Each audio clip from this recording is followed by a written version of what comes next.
안녕하세요. 오늘도 사연살롱을 찾아주셔서 감사합니다. 저는 마흔을 목전에 앞두고 있는 30대 직장인이에요. 몇 년 전 저와 저희 가족 모두를 참 기막히게 했던 일이 떠올라 이렇게 제 이야기를 쓰게 되었어요. 너무나 기가 막히는 일이라 당시에는 누군가에게 터놓을 생각조차 못하고 그저 그 상황을 타개하는 것에만 집중했는데 몇 년이라는 시간이 흐르고 나니 덤덤하게 이야기할 수 있을 것 같네요. 그 당시 저는 30 중반의 나이로 결혼을 앞두고 있었어요. 예비 신랑과는 고등학교 때부터 알던 사이였는데요. 서로 알고 지낸 기간이 10년이 넘은 것 치고는 결혼을 상당히 늦게 결심하게 되었는데 거기엔 그만한 이유가 있었답니다. 바로 저희 집안 사정 때문이었어요. 저는 고등학교에 막 입학할 때까지만 해도 남부러울 것 없이 좋은 집안의 외동딸로 미대에 진학할 꿈을 가지고 있었죠. 저희 부모님은 두 분이서 같이 사업을 하고 계셨는데 그게 꽤 잘 되었거든요. 엄마 아빠 두 분 다 사업에 수완이 있으셨고 또 서로 일적으로도 잘 맞아서 사이가 굉장히 좋으셨어요.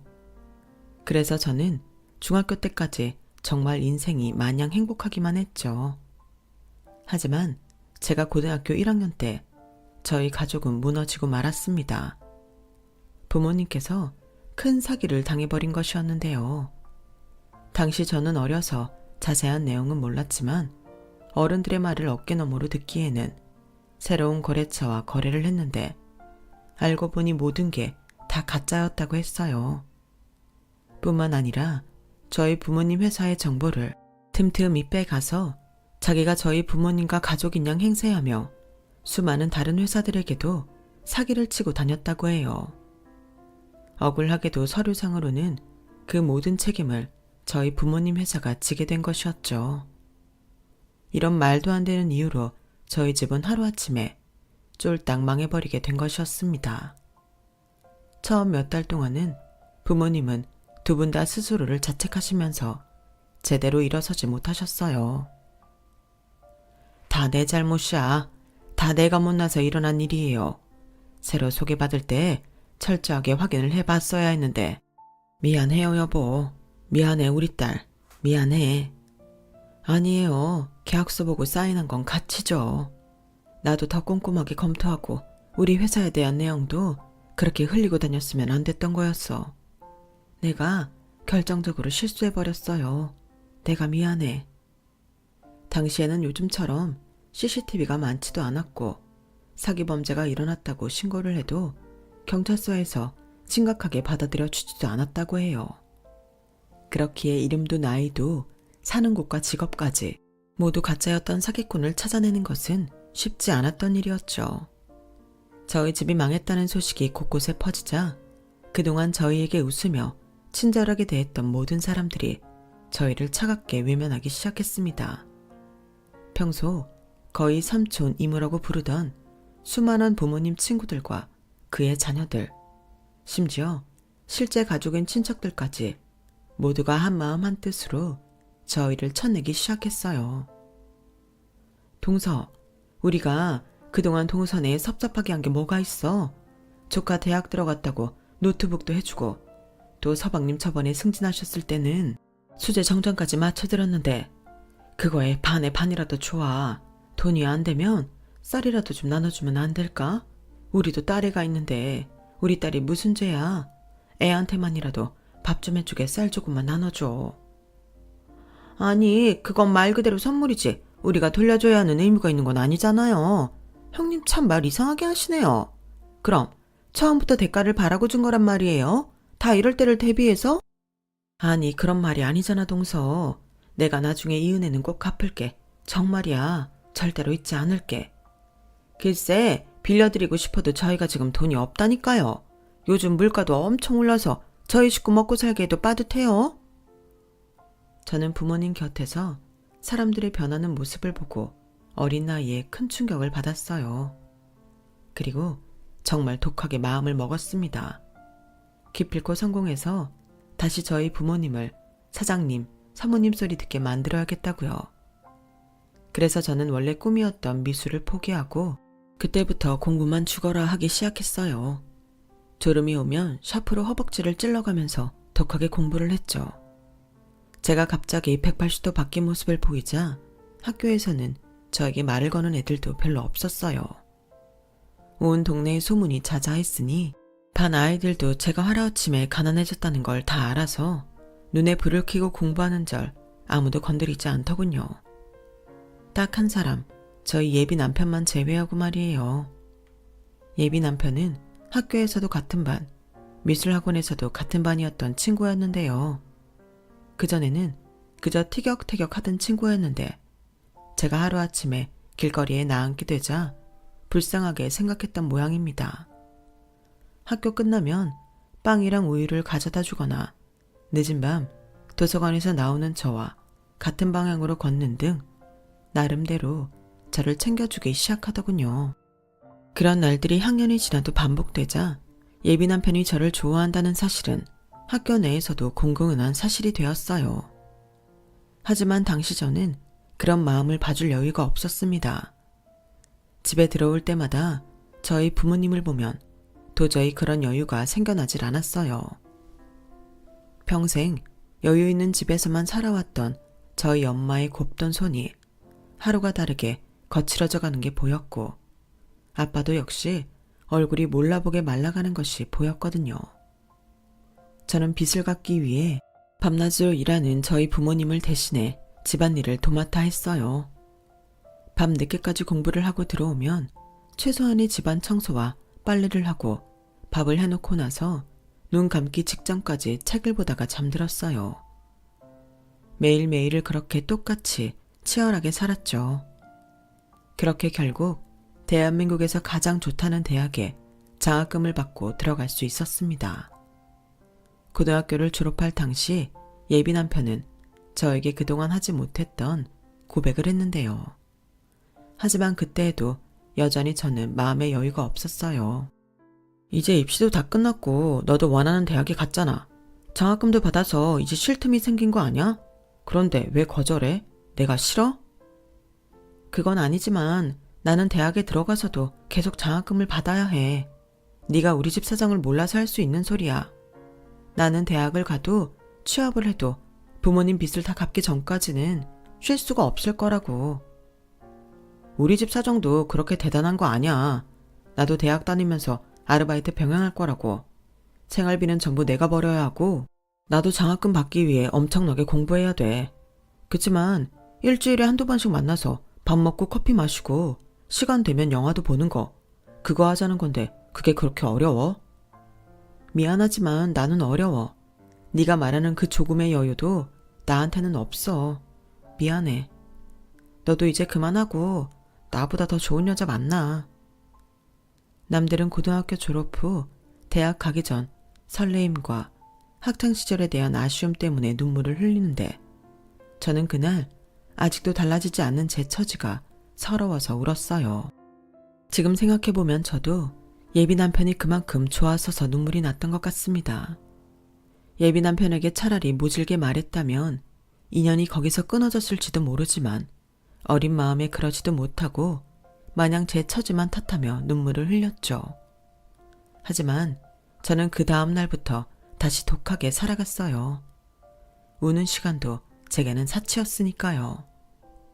예비 남편은 며칠 동안 무슨 마음의 정리를 한 것인지 다시 저를 전처럼 친구 대하듯이 대했고 저희는 그렇게 각자의 위치에서 치열하게 살아갔어요.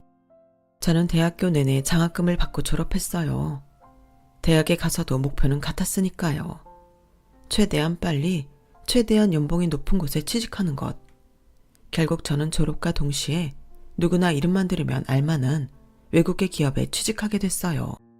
대학교 때까지 매번 죽을 각오로 장학금만 바라보며 공부하던 저였는데 주어진 일만 하면 따박따박 거액의 월급이 들어오는 회사로 오니 그제야 조금 숨통이 트이더군요. 특히 대학교 때는 워낙 공부를 잘하는 소위 말해 날고 긴다는 애들이 모여있던 학교라 행여라도 1점 차이로 장학금을 못 받을까봐 신경이 곤두선채로 살아갔는데 회사 생활은 반드시 1등일 필요는 없이 실수만 안 하면 되었어요. 그런 점이 오히려 저에게는 너무나 편했죠. 그때쯤 됐을 때 저희 집도 슬슬 다시 일어서고 있었어요. 무엇이든 할 수 있는 일이라면 닥치는 대로 하셨던 저희 부모님은 타고난 사업 수완이 있으셔서인지 그 능력을 인정받아 두 분 다 관리직에 오르게 되셨고 그만큼 월급도 오르게 되셨거든요.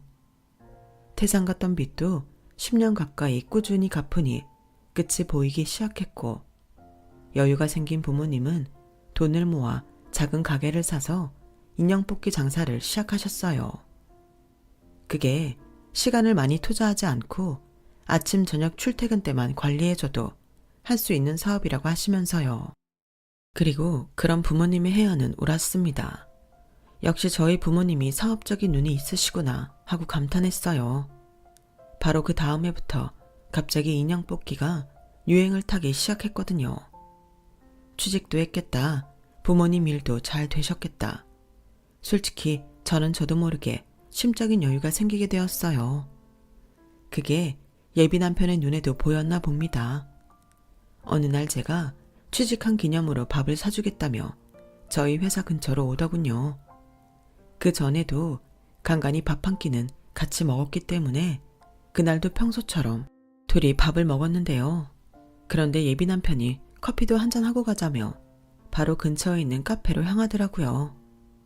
저도 그날은 금요일이라 시간도 되고 해서 커피도 같이 마시고 그 후에 예비 남편이 보고 싶다는 영화도 같이 봤습니다.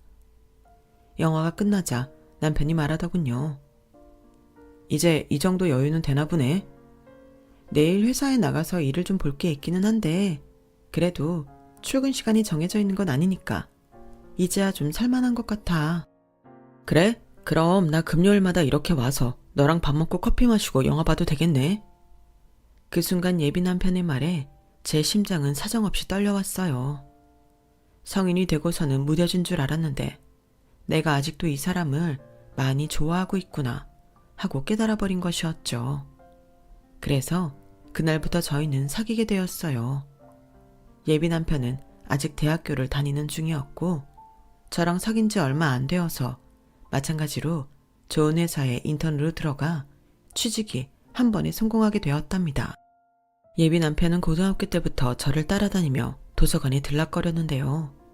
그때 미술학원을 관두고 점점 공부에 손을 대더니 남부럽지 않은 디자인 회사에 좋은 조건으로 들어가게 되었죠. 제가 고등학교 대학교를 졸업하고 취직까지 성공하는 동안 저희 부모님은 어느새 머리가 하얗게 셀 정도로 연세가 드셨어요. 어렸을 때는 세상에서 제일 예쁜 줄로만 알았던 우리 엄마의 얼굴에도 세월의 흐름이 진하게 배었고 아빠도 예전만큼 천하장사가 아니게 되신 거죠. 그리고 제가 취직한 지 1년째 되는 날 드디어 저희 가족은 빚을 전부 청산하게 되었고 기쁨의 눈물을 흘렸습니다. 살면서 가장 행복했던 순간을 꼽으라면 저는 망설임 없이 그날을 꼽을 거예요. 낡은 임대 아파트에서 시장에서 사온 순대, 족발, 만두로 잔치상을 차린 남들이 보기에는 보잘것없어 보이는 장면이었지만 저에게는 세상에서 가장 행복했던 저녁이었으니까요. 그리고 저는 그날 부모님께 예비 남편과 사귀게 되었다고 말씀드렸어요. 저희 부모님도 예전부터 예비 남편을 자주 봤기 때문에 예쁜 사랑하라며 축복해 주셨어요. 그날 이후 저희 가족은 눈에 띄게 형편이 좋아졌고 저 역시 그전과는 너무나 다른 사람으로 변해가더군요. 부모님 사업이 망하기 전 해맑았던 중학교 때의 모습을 되찾아가는 것 같았죠. 그렇게 저희는 5년간의 연애를 끝으로 결혼을 약속하게 되었답니다. 빚을 청산하는 것과 결혼 자금은 또 다른 문제라 긴 시간이 걸리게 되었어요. 그리고 제가 예비 남편이 저를 오랫동안 기다려준 만큼 더 잘해주고 싶은 마음이 들어 목표한 금액을 모으기 전까지는 결혼을 좀 미루게 된 것도 있었고요. 사실 저희는 이미 서로의 부모님께도 인사를 드린 지 오래였고 언제 식을 올려도 이상하지 않은 상황이었어요. 모든 게 물 흐르듯 자연스러웠죠. 그런데 딱 하나, 제가 예비 남편에게 궁금한 게 있었는데요. 바로 예비 남편의 어머니였어요. 예비 남편은 아버지만 있고 어머니는 안 계셨는데 어머니에 대한 언급을 이상하리만큼 하지 않았거든요. 저희가 그동안 알고 지낸 시간을 생각해보면 단 한 번도 언급을 안 했다는 게 이상하긴 했어요. 예비 남편도 예비 시아버님도 지나가는 말이라도 하질 않았어요. 그렇게까지 말을 안 하는데 굳이 물어봐도 되나 싶어 고민을 조금 했지만 그래도 결혼할 사이면 앞으로 가족인 건데 좋은 얘기든 안 좋은 얘기든 알고는 있어야 하는 것 아닌가 싶어서 조심스럽게 물어봤어요. 근데 자기는 아버지랑 둘만 계속 살아온 거야? 혹시 어머니 얘기 물어봐도 돼? 불편하면 얘기하지 않아도 돼. 결혼하기 전에 혹시 내가 알아야 할 것이 있나 싶어서 물어본 거야. 아니야, 궁금한 게 당연하지. 내가 한 번도 얘기를 안 했으니까. 우리 엄마는 내가 아주 어릴 적에 집을 나가서 나도 행방을 몰라. 나중에 내가 중학생쯤 됐을 때였나? 먼 친척을 통해서 엄마가 사기를 치다 교도소를 갔다는 이야기를 들은 적이 있어. 확실하지는 않아. 그치만 엄마는 나 어렸을 때도 집안일이나 육아는 전부 나 몰라라 하시고 맨날 밖에서 술만 마시고 동네 아줌마들한테도 이런저런 거짓말로 돈을 뜯어내고 다녔대. 아버지가 그 뒤치다거리 하느라 너무 고생을 하셔서 하루는 앞으로 절대 두 번 다시 안 봐준다. 당신이 사고친 일 돈으로 메꿔주지 않을 테니 알아서 해라. 하고 호통을 쳤는데 며칠 뒤에 집에서 값이 나가는 물건들을 들고 나가서 여지껏 안 들어오시는 거야. 서로 연락처도 행방도 모르니 오히려 다행이지 뭐. 아버지는 오히려 엄마가 집을 나간 이후로 일이 잘 되셨거든. 사고치는 사람도 사라졌으니 허튼 돈이 나갈 일도 없고 덕분에 엄마가 사라진 이후로는 나도 고생 없이 자란 거야. 집 나간 엄마가 알았으면 당장에 돌아왔을걸. 그런데 감감무소식인 거 보니 교도소든 어디든 우리를 모르는 곳에 있다는 건 분명해. 그러니 자기도 걱정할 거 없어. 항상 부자지간이 돈독해 보여서 마냥 행복한 집안인 줄 알았는데 이런 아픔이 숨겨져 있었다니 너무나 깜짝 놀랐어요. 하지만 이미 다 지나간 일이고 예비 남편의 말대로 걱정할 이유는 하나도 없었기에 저는 그냥 그렇구나 하고 더 이상 묻지 않았습니다. 그런데 얼마 후 저희에게는 정말 말도 안 되는 일이 벌어졌어요. 드라마도 이런 막장 드라마가 없겠구나 싶을 정도로 말도 안 되는 일이었는데 그게 현실에서 벌어지다니 너무 놀랐죠. TV에 나오는 것보다 현실은 더하다더니 그 말이 딱 맞는 상황이었지 뭐예요. 예비 남편이 집 나간 엄마가 저에게는 예비 시모 되는 그 여자가 거의 20년 만에 집을 찾아온 거였어요. 안 그래도 상견례 날짜를 잡자고 남편에게 연락을 하는데 어느 날부턴가 갑자기 남편이 답장을 하는 속도가 느려지고 목소리도 어두워지는 거예요. 그래서 무슨 일이지 싶었는데 그런 엄청난 일이 벌어져 있었던 거죠. 아무것도 몰랐던 저는 남편이 요즘 일도 많은데 결혼 준비까지 하느라 힘든가 보다 싶어 퇴근 후 밥을 사들고 남편이 사는 곳으로 갔어요. 그때 당시 남편은 회사와 가까운 곳에 임시로 오피스텔을 구해 평일에는 그곳에서 주말은 아버님 댁에서 지내고 있을 때였는데 그곳이 저희 회사랑도 가까웠거든요. 저도 비밀번호를 알고 편하게 드나들었기 때문에 그날도 별 생각 없이 문을 열고 들어갔는데 웬 처음 보는 여자가 있었던 거예요. 예비 남편은 방 안에 있다가 현관문 소리를 듣고 나와 저를 보더니 너무나 깜짝 놀라며 저에게 다가왔어요. 하지만 그 여자가 더 빨랐습니다. 제가 들어가자마자 저를 보더니 어머, 며느리 데려가시구나 하며 반갑게 맞이하는 것이었어요. 며느리라는 말을 듣는 순간 저는 무슨 상황이 벌어진 건지 한 번에 이해가 되면서도 현실을 받아들이지 못했어요. 분명 얼마 전까지 에이, 그런 일이 어떻게 일어날 수 있겠어? 하는 그런 일이 벌어진 것이니까요. 그 여자는 나이에 맞지 않는 새빨간 염색머리를 하고 저희가 쉴 새 없이 말을 걸어오더군요. 아직 결혼도 전인데 이렇게 집에 드나드는 사이야? 아무리 요즘 시대라고 해도 너무 부주의하네. 여자가 그런 것도 다 시부모 입장에선 흠인 건데. 어머, 백은 또 좋은 백이네? 우리 며느리도 돈 좀 버나 보네? 예비 남편은 그 여자가 저에게 말을 거는 걸 쌩 무시를 하고 저를 집 밖으로 데리고 나갔어요. 그리고 집 앞에 있는 카페에서 며칠 동안 갑자기 어두워진 이유를 자초지종 설명하기 시작했어요. 그 여자는 어느 날 갑자기 대뜸 집 앞에 찾아와서 예비 남편의 오피스텔에 들어가겠다고 생떼를 부렸다고 해요. 어떻게 알고 찾아온 건지 아주 뻔뻔하게 그제 없었다고 합니다. 너 한재엄 맞지? 내가 네 엄마야. 나 박창수. 엄마 얼굴 기억나지? 아니요. 저희 엄마는 저 어렸을 때 돌아가셨는데요. 사람 잘못 찾아오셨어요. 어머, 얘 죽긴 뭘 죽어. 이렇게 멀쩡하게 살아있는데. 너 여기 앞에 좋은 회사 다니더라? 거기 초봉만 해도 연봉 1억이라던데. 우리 아들 어쩜 이렇게 멋지게 잘 컸을까? 저 그런 사람 아니라고요. 뭐가 아니긴. 너 어렸을 때 의자에서 떨어지면서 식탁 다리에 부딪혔었잖아. 그때 난 상처 여기. 그래 여기 귀 옆에 딱 있구만 뭘. 너희 아빠는 어쩌고 너 혼자 지내니? 여기가 그 결혼하는 아가씨랑 같이 살 곳은 아닌 거지? 그 여자는 예비 남편 옆 공간을 비집고 들어와 오피스텔을 둘러보며 사정없이 떠들었다고 해요. 어떻게 알았는지 저와의 관계도 제가 어디 살고 어디서 일하는지까지 전부 뒷조사를 했다고 합니다. 순둥이 같은 제 예비 남편이 아무리 그 여자를 내쫓으려고 해도 들은 척도 않고 자기 집인 양 방안을 휘젓고 다녔다고 하더군요. 자기는 갈 데도 없고 너가 내쫓으면 그냥 길바닥에 얼어 죽을 거다. 생모를 얼어 죽이고 싶으면 내쫓아 봐라. 라며 배째라고 드러눕더랍니다. 그러니 마음이 모질지 못한 남편은 그냥 그 여자를 투명인간 취급하며 퇴근 후면 안방에 문을 잠그고 틀어박혀 있었대요.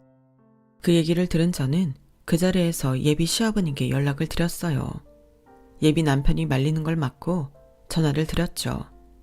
예비 시아버님은 너무 놀라시면서 당장 이리로 오겠다고 하셨고요. 밤늦게 아버지 놀라시게 그러지 말라니까. 그럼 경찰 부를 거야? 경찰 부를 거면 지금 전화드려서 아버님 다시 오시지 말라고 말씀드릴게. 그건 또 할 말이 없었는지 예비 남편은 저를 말리던 걸 멈추고 저랑 같이 예비 시아버님을 기다렸어요. 예비 시아버님은 금세 도착하셔서 예비 남편의 오피스텔로 당장 쳐들어가셨습니다. 그때부터 온 완력을 다해 그 여자를 끌어내려고 하셨어요. 그러자 그 여자는 내 몸에 손대지 마. 요즘 세상이 얼마나 무서운 세상인 줄 알아? 당신 우리가 아직 법적으로 부부 사이인 거 잊었어? 내가 가정폭력으로 신고하면 요즘에는 경찰들이 전부 잡아간다고. 나는 법적으로도 제 엄마야. 실제로도 내가 낳은 내 새끼고 내가 내 새끼 집에서 며칠 좀 묵겠다는데 그게 무슨 죄야? 당신이야말로 경찰 부르기 전에 나가. 생모고 나발이고 며느리도 보는 마당에 동네 창피하게 이게 무슨 짓이야. 당신이 그러고도 애 엄마야. 일말의 수치심이라도 있다면 당신 발로 여기서 나가라고. 싫어. 밖에 나가면 어디 뭐 땅 파서 이런 집 구할 수 있는 줄 알아? 이 추운데 어딜 나가는 거야. 절대 안 나가. 살면서 그런 무지막지한 생떼를 처음 본 저는 머리가 다 어지럽더라고요. 저희 부모님도 예비 시아버님도 다들 점잖기만 한 분들이었기 때문에 어른들이 그렇게 고성을 질러대며 싸우는 모습을 본 적이 없었거든요. 삐쩍 마른 여자가 어찌나 목소리가 크고 힘이 센지 저희 셋은 다시 그 오피스텔을 나올 수밖에 없었습니다. 침울하고 당혹스러운 분위기 속에서 예비 남편이 말했어요. 조금만 저렇게 내버려 둬볼까 봐요. 안 그래도 제가 집주인한테 방을 예정보다 일찍 빼겠다고 이미 말을 해놨어요. 다음 세입자가 구해지는 대로 보증금 빼고 방 비울 거예요. 왜인지 아버지 계신 집은 안 들어가려고 하니까 제가 다시 아버지 집으로 들어갈게요. 어차피 출퇴근 몇 개월만 고생하면 신혼집에 들어가면 되니까 괜찮아요. 자기 정말 괜찮겠어? 저 기세를 보니까 쉽게 물러서지 않을 것 같은데. 그러자 예비 시아버지께서 말씀하셨죠. 재훈이 말대로 해보자. 본인이 말한 대로 추운 날 갈 곳 없다고 들어가 있으려는 것 같은데 더 눌러붙기 전에 오피스텔 자체를 처분하는 게 나을 것 같아. 나도 안일하게 있었으면 안 되는 건데 최대한 빨리 이혼 절차 밟으마. 아가, 결혼하기 전에 이런 꼴을 보여서 미안하다. 아니에요, 아버님. 아버님이랑 재훈이가 무슨 죄가 있어요. 저도 필요한 일 있으면 도울게요. 언제든지 말씀해 주세요. 고맙다, 아가. 그렇게 예비 남편과 예비 시아버님은 그 여자를 보내기 위한 각자의 노력에 힘썼고 그 여자 모르게 상견례 날짜도 잡게 되었습니다. 원래 예정했던 날짜보다 훨씬 늦게 만나게 되었지만 사정을 전해들은 저희 부모님께서 오히려 남편과 아버님을 걱정하시며 흔쾌히 허락해 주셨어요. 저는 저대로 남편 대신 결혼 준비를 도맡아 하며 바쁘게 살아가던 어느 날이었어요. 제가 퇴근을 하는데 회사 앞에 그 빨간 머리, 그 여자가 와서 절 기다리고 있더군요. 저는 그 모습을 보는 순간 저도 모르게 올 것이 왔구나 라는 생각이 들었어요. 제가 굳은 표정으로 그 여자 앞에 서자 그 여자는 저에게 할 말이 있다며 저를 어느 카페로 데리고 가더라고요. 당연히 며느리가 살 거지? 그 여자는 의기양양하게 웃으며 빵이며 케이크며 커피며 아주 거하게 주문을 하더니 계산대 앞에 저만 놔두고 자리를 잡겠다고 가버리더라고요. 저는 방금 주문한 거 다 빼고 커피 2개만 달라고 주문을 수정하고는 그 여자를 따라 테이블에 앉았습니다. 주문이 딸랑 커피 2잔만 나오자 그 여자는 이것 봐라 하는 표정으로 저를 매섭게 노려보더니 제 앞에 쇼핑백 하나를 던져놓더군요. 꺼내봐요. 섭섭치 않을 테니. 열어보니 샤넬백이 하나 들어있었어요. 그런데 자세히 보니 영락없는 짝퉁이었죠. 어이가 없어서 그 여자를 다시 보니 제가 속았다고 생각한 건지 콧대가 높아져서는 저에게 이야기하더군요. 뭐 그래도 애 엄마고 그래도 결혼식인데 형식적으로 예물은 해야 할 것 같아 준비했어. 이 정도 예물 해주는 시댁이 그리 많지 않다는 거 아가씨도 나이가 있으니까 알 거야. 나야 뭐 그렇게 큰 거 바라는 것도 아니고 평생 이 집에 눌러 앉아서 살 것도 아니니까 편하게 생각해요. 그럼 얘기는 끝난 건가요? 아니지. 아주 웃기는 아가씨네. 이게 얼마짜리 샤넬백인데 바다만 먹고 입 싹 씻으려고? 예물이 뭔지 몰라? 내가 이 정도 성의를 보였으면 주는 게 있으면 오는 것도 있어야지. 안 그래요? 내가 얼마 전에 보니까 요즘에는 외제차 한 대 뽑는 게 일도 아니더라고. 예전에는 한두 대 있을까 말까 했던 외제차가 요즘 길바닥에 널렸길래 어떻게 된 건가 했더니 며느리가 다니는 회사 정도면 어렵지 않게 장만할 수 있다던데. 그 말이 사실이야? 아니요, 사실이 아닙니다. 사실이 되게 해야지 시어머니한테 잘 보이려면. 그러다가 내가 아예 재훈이 집에 영영 눌러 앉는 수가 있어. 앞으로의 결혼 생활이 행복한 결혼 생활이 될지 끔찍한 고생살이가 될지는 아가씨한테 달려있는 거라니까. 잘 생각해봐. 그렇게 나쁜 조건은 아니야. 마치 자기가 패를 쥐고 있다는 듯이 비열하게 웃는 그 여자의 모습을 보니까 속이 다 메스꺼웠어요. 저는 그래 어디 한번 드러나 보자는 식으로 물었습니다. 그래서 원하는 게 뭔데요? 이번에 그 어디지? 그래 포르쉐. 거기 예쁘게 핑크색으로 차 한 대 나왔더라. 그걸로 좀 부탁해요. 나야 원래 한 곳에 오래 못 있으니까 다른 거창한 예단은 필요 없고 차나 한 대 해주면 그걸로만 살아도 괜찮거든. 나 보기보다 능력 있는 여자예요. 어이가 없어서 헛웃음이 나더군요. 저는 더 들을 필요도 없다고 생각해 자리에서 일어나려는데 그 여자가 또다시 말을 해왔어요. 내 말 알아듣고 일어나는 거 맞아? 아니, 그쪽 부모님은 딸이 결혼하는 집안이 이런 집안이라는 걸 아나? 저번에 그 꼴을 다 보고도 헤어지지 않은 거면 아가씨는 괜찮다고 생각하는 모양인데 부모 마음은 그게 또 아니거든. 부모가 알면 아주 단식투쟁을 해서라도 나 같은 시어머니 밑으로 시집 보내지는 않을걸. 괜히 결혼 힘들게 하고 싶지 않으면 이번 달 말까지 차 뽑아서 와요. 나 어디서 지내는지 알지? 듣자 하니 재훈이는 그쪽을 엄마로도 생각 안 하고 아예 기억도 없던데 뭘 믿고 그렇게 엄마 행사하려고 드세요? 그쪽은 그냥 남이에요, 남. 저도 그렇게 생각하고 저희 부모님도 그렇게 생각하세요. 그러니까 그딴 협박 맨날 해도 원하는 거 가질 수 없을 거예요. 쓸데없는 짓 그만하고 그쪽 살 길이나 빨리 찾아서 떠나든지 하세요. 왜? 보기보다 능력 있는 여자라면서요. 그러니 그만 아들한테 빌붙고 꺼지시라고요. 제가 쏘아붙이자 그 여자는 저를 마귀처럼 노려보더군요. 저는 더 들을 말도 할 말도 없어서 그냥 그 자리를 나와버렸어요. 물론 그 짝퉁백도 두고 나왔죠. 예비 남편에게도 이 일에 대해 따로 말하지는 않았어요. 별것도 없는 자리였는데 괜히 저한테 미안해하거나 마음 쓸까봐요. 나중에 오피스텔을 처분하고 그 여자를 내쫓은 다음에 말해야지 라는 생각이었고 또 살다 보니 바쁜 일상에서 잊혀지기도 했거든요. 그런데 그게 저의 아니란 생각이었나 봐요. 얼마 후 저희가 드디어 상견례 자리를 갖게 된 날이었습니다. 미리 예약해둔 고급 한정식 식당으로 자리를 마련했는데요. 예비 남편과 예비 시아버님 그리고 제가 먼저 자리에 도착해 저희 부모님을 기다리고 있었어요.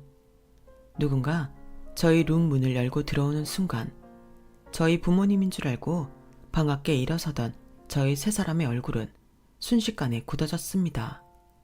문을 열고 들어온 건 다름이 아니라 그 귀신 같은 여자였어요. 당신이 여길 어떻게 알고 찾아와? 제정신이야.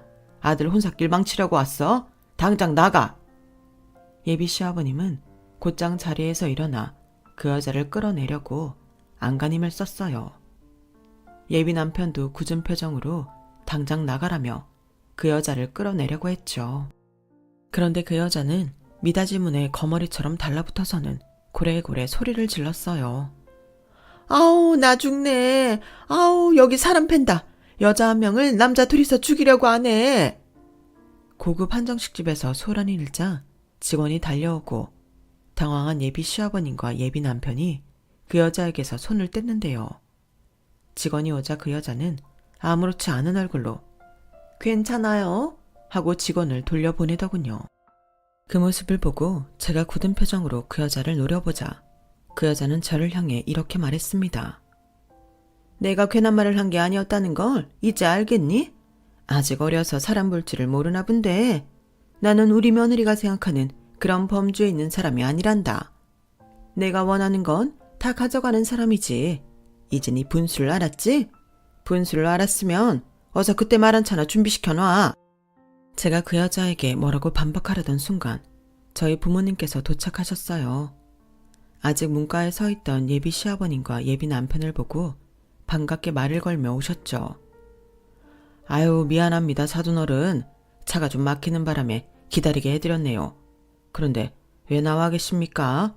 좀 전에 무슨 소란스러운 소리가 들리는 것 같은데 혹시 무슨 일 있으셨나요? 아닙니다. 그게 예비 시아버님이 뭐라 말하지 못하고 당혹스러워하시는 그때 그 여자가 간드러지는 목소리로 저희 부모님을 부르더군요. 어머 사돈 안녕하세요. 제가 안 써도 되는 사람이에요. 그런데 그 여자를 본 아빠의 눈에는 충격과 경악, 분노가 서렸어요. 커다랗게 두 눈을 뜬 채 그 여자를 가리키며 뭐라고 말을 잘 못 이으시더군요. 저는 너무 깜짝 놀랐어요. 아빠가 걱정되어서 곁으로 다가가는 순간 아빠는 천둥 같은 고함을 치셨어요. 당신이 어떻게 여기 있어? 너 이 사기꾼아. 내가 너 때문에 그동안 우리 가족이 얼마나 고생을 하고 살았는데 어떻게 웃으면서 인사를 해? 곧이어 도착한 엄마가 어머 여보 무슨 일이에요? 하고 오셨다가 옆에서 똑같이 경악을 하고 주저앉으셨어요. 그 여자는 저희 부모님의 반응에 당황하더니 곧바로 도망가려고 하더군요. 하지만 이미 문 앞에는 저희 부모님과 예비 시아버님, 예비 남편이 전부 가로막고 있었기 때문에 도망칠 수가 없었죠. 예비 시아버님은 믿을 수 없다는 표정으로 그 여자를 바라보며 말했어요. 당신, 이게 어떻게 된 일이야? 그동안 어떻게 살아왔길래 사돈 어르신들이 당신을 보고 이러시냐고. 평생 남 등쳐먹고만 살았어? 무슨 짓을 한 거냐고. 바른 대로 말해. 그러자 그 여자가 하는 말이 아주 가관이었죠. 내가 어떻게 알아? 기억도 안 나는데. 저기요, 사람 착각하신 거 아니에요? 생사람 잡지 마세요. 그 말을 듣고 저희 엄마가 그 여자에게 다가가 머리채를 붙잡아 버리는 겁니다. 저희 엄마가 그런 힘이 있으신 줄 그날 처음 알았어요. 뭐라고 이 사기꾼아? 내가 그 땡땡물산 대표라고 나한테 명함 줬던 거는 기억 못하냐? 니년이 우리 회사 팔아먹으면서 사기치고 다녀서 그동안 우리가 그 빚 닦느라 얼마나 힘들었는 줄 알아? 니년 하나 때문에 우리 딸이 그동안 얼마나 힘들게 살았는지 알아? 그런데 기억이 안 나? 기억을 못해? 우리는 다 기억해. 내가 그동안 못 물었던 죄값 지금 물게 해줄 테니까 어디 다시 한번 기억 안 난다는 소리 해봐. 그 여자가 발버둥을 치자 반사적으로 예비 남편이 그 여자의 두 팔을 잡아버렸어요. 그때부터 그 여자는 저와 저희 부모님과 한동안 몸싸움을 했죠. 저는 저희 엄마가 정말 그 여자를 대머리로 만들어버리는 줄 알았어요. 그 꼴 보기 싫던 빨간 머리가 바닥에 수북히 쌓였거든요. 그런데 잠시 후 저희 룸으로 경찰이 오는 겁니다. 밖에서 여기 누가 신고하셨나요? 하는 소리가 들리자마자 예비 남편이 후다닥 저희 부모님과 저희를 그 여자에게서 멀리 떼어놓더니 밖에서 경찰을 데리고 왔어요. 제가 신고한 사람입니다. 사기꾼이 잡혀서요. 알고 보니 예비 남편은 그 전에 그 여자가 문짝에 매달려 고래고래 소리를 지른 뒤에 곧바로 경찰에 신고를 했었는데 경찰이 도착하기 전에 이런 일이 벌어질 줄은 꿈에도 몰랐던 것이죠. 그 여자는 자기가 폭행을 당했다며 악을 썼지만 경찰은 그 자리에서 신원조회를 해보고는 수배 중이던 사람을 잡았다며 그대로 그 여자를 경찰서에 끌고 갔습니다. 한바탕 폭풍이 지나고 나서 저희 가족은 기진맥진해 있었어요. 그런데 갑자기 예비 시아버님이 저희 부모님께 무릎을 꿇고 사과를 하시는 겁니다. 사돈 어르신, 제가 정말 얼굴을 들 낯이 없습니다. 그동안 그 오랜 세월 동안 사돈 집안을 힘들게 했던 인간이 제 안사람이었다니 저희 집안을 내치셔도 할 말이 없습니다. 제가 대신 사죄드립니다. 앞으로 평생 그 빚 갚으며 살아가겠습니다. 제 아들과의 결혼을 물으신다고 하셔도 겸허히 받아들이고 계속 빚 갚으며 살아가겠습니다. 사돈 어르신, 정말 죄송합니다. 예비 시아버님이 눈물을 흘리시고 예비 남편도 함께 무릎을 꿇고 눈물을 보이는데 왜 죄 지은 사람은 따로 있고 죄 없는 사람들이 이렇게 고통받아야 하는지 야속하다는 생각만 들더군요. 저희 부모님도 저와 같은 생각이셨던 것 같아요. 아빠는 크게 심호흡을 하며 스스로를 추스르시고는 예비 시아버님을 일으켜 세워주셨어요. 아우, 그게 무슨 말씀입니까? 재혼이 아니면 저희 집 딸이 결혼 못합니다. 그동안 사돈어른 집에 어떤 일이 있었는지 저희도 다 들었습니다. 저런 여자 때문에 저희가 여기서 더 고통받아야 하겠습니까? 저희는 저희의 행복을 찾아야죠. 저희 안사람도 재훈이보다 더 좋은 사윗감 어디 가서 못 찾는다고요. 일어나세요, 사돈. 이제 저 악인도 물러났으니 저희끼리 화기애애한 상견례를 해야죠. 그렇게 저희는 잊지 못할 상견례 자리를 가졌답니다. 저와 예비 남편이 후다닥 자리를 정리하고 식당 측에도 사과와 변상을 했고요. 부모님들도 서로를 다독이며 몸과 마음을 추스르시고 식사를 시작하셨어요. 아빠 말대로 악인 하나가 사라지니 저희는 저희만의 행복을 다시 찾을 수가 있었죠. 그 이후 저희 부모님은 그동안 그 여자에게 피해를 본 사람들에게 전부 연락을 돌려 사기꾼을 잡았다고 소식을 전했어요. 알고 보니 부모님이 그동안 그 일을 아예 묻어두신 게 아니셨더라고요. 그동안 그 여자에게 피해를 받은 사람을 발견하면 혹시 몰라 연락처를 전부 받아주셨다고 해요. 비록 저희 부모님의 공소시효는 끝났지만 아직 공소시효가 끝나지 않은 수많은 피해자들이 그 여자에게 피해 보상을 청구했고 그 빚을 다 갚을 능력이 없던 그 여자는 결국 감옥으로 다시 들어가게 되었어요. 높은 형량은 아니었지만 수많은 피해자들이 그 여자가 감옥에서 나오기만을 단단히 벼르고 있다고 하니 아마 남은 인생 동안 평탄치 않게 살아갈 것이 분명했죠. 저는 예비 남편, 아니 제 남편과 세상에서 가장 아름답고 행복한 결혼식을 올리게 되었어요. 그날 저희 신랑이 얼마나 울던지 울컥하는 마음이 밀려왔던 제가 그만 웃음을 터뜨리고 말았답니다. 신부보다 신랑이 펑펑 우는 결혼식이라니 하객분들도 빵 터지고 말았죠. 저희 부모님도 시아버님도 서로 사이가 좋아 주말이면 자주 등산을 같이 다니시곤 하세요. 양가 부모님이 사이도 좋고 남편과 저도 행복하니 더 바랄 것도 없는 게 맞지만 사실 저에게는 아이에 대한 욕심이 있었거든요. 결혼 후 몇 년 동안 아이 소식이 없어 그게 살짝 속상했는데 기적처럼 지난주 제가 임신 7주 차라는 엄청난 소식을 알게 되었답니다. 이번 주 주말에 남편에게 깜짝 서프라이즈로 알려주려고 해요. 이 소식을 들으면 아마 남편은 또 펑펑 울게 되지 않을까 싶습니다. 이렇게 글을 쓰고 나니 제 인생은 고진감래 그 자체였네요. 이제 모든 고생은 다 사라졌으니 앞으로 저희 아기와 그리고 저희 남편, 저희 부모님들과 함께 행복하게 살아가겠습니다. 지금까지 제 사연을 들어주셔서 감사합니다. 여러분들의 앞날에도 행복만 가득하시길 바랄게요. 여러분, 사연 댓글에 응원과 현명한 조언 부탁드려요. 좋아요와 구독은 저에게 큰 힘이 됩니다. 오늘도 좋은 일 가득하세요.